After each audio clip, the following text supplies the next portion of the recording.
Lambda Calculus is a Turing-complete system of mathematical logic that provides a way of abstracting the definition and application of functions. Here is a simple lambda expression. This represents an anonymous function. It would correspond, for example, to a function named f, defined like so. I can apply this lambda function to a parameter by encasing it in parentheses and putting the parameter here. The value 2 is bound to the x, and then we evaluate the expression. So this is essentially the same as computing f of 2.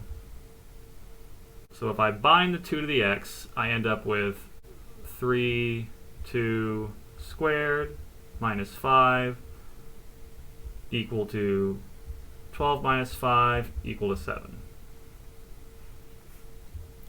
Lambda calculus is actually the basis of functional programming. In fact, Haskell is fairly close to being pure lambda calculus, and like many languages, it has support for lambda expressions.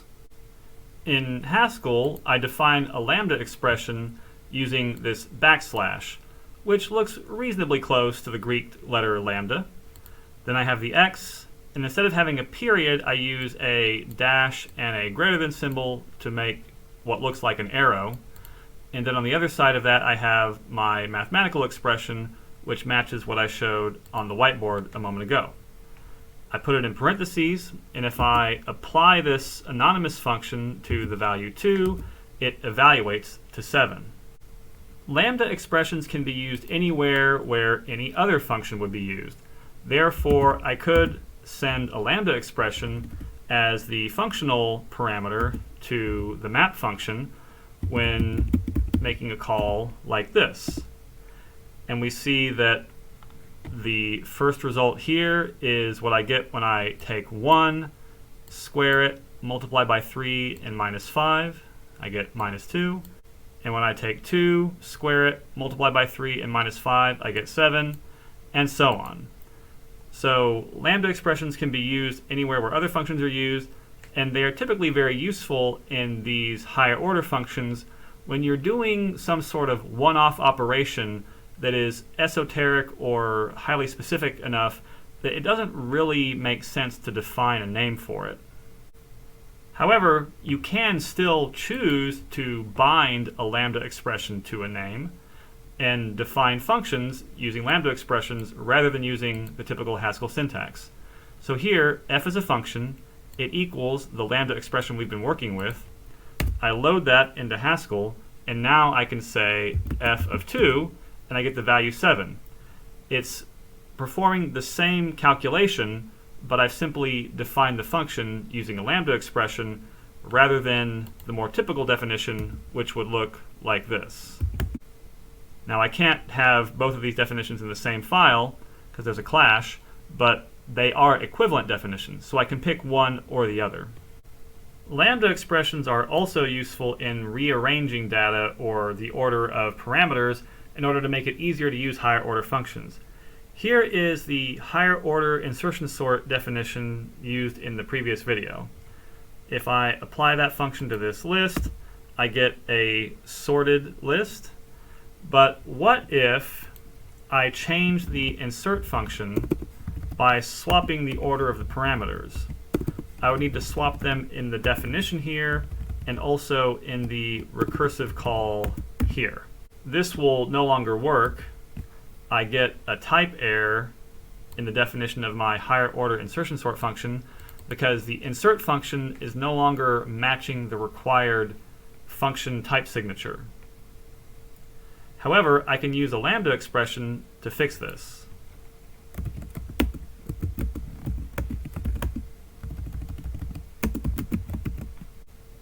Here I've defined a lambda expression that takes two parameters, so parameters a and b, following the backslash representing the lambda, then the arrow, and then insert simply swaps the order of those parameters, b, a.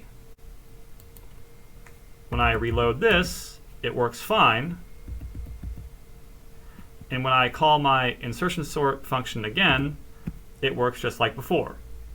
So in this particular example, The better option would probably be to simply define the insert function in a way that makes it easier to use it with fold R. But that is not always an option. Sometimes you're using a built-in Haskell function, or maybe you have a function that is already used in a variety of places and you want to use it with a higher order function, so you have to be able to modify the order of the parameters in that one case. Lambda expressions can be very useful for this purpose. Common Lisp also has lambda expressions.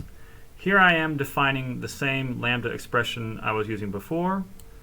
Naturally, this portion of the definition uses prefix notation, and this is the entire lambda expression being applied to the parameter 2, and when I evaluate that I get 7. And I can also use lambda expressions in conjunction with higher order functions like mapcar. And here I'm applying mapcar to the list 1, 2, 3, 4 using my lambda expression, and I get the list -2, 7, 22, and 43. Python also supports anonymous functions via lambda expressions.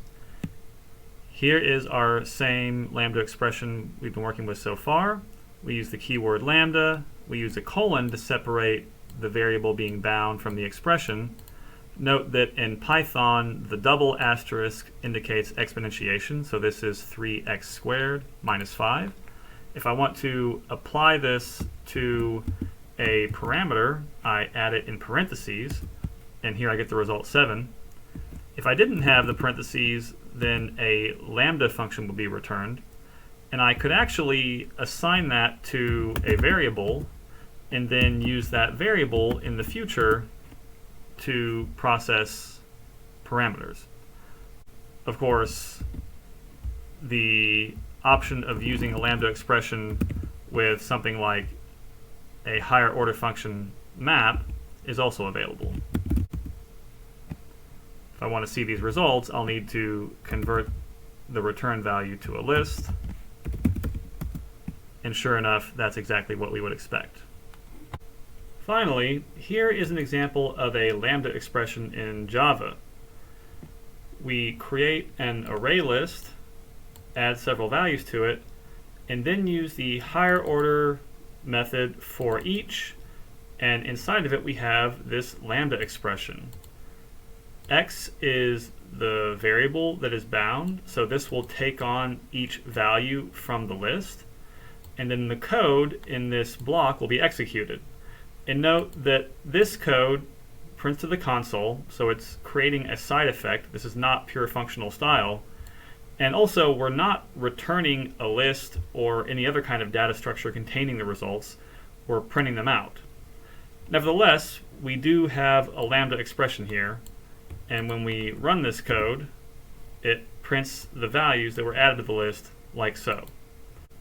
So clearly, certain functional programming features like lambda expressions and those talked about in the previous videos are becoming very popular and are being increasingly integrated into the most popular imperative and object-oriented languages.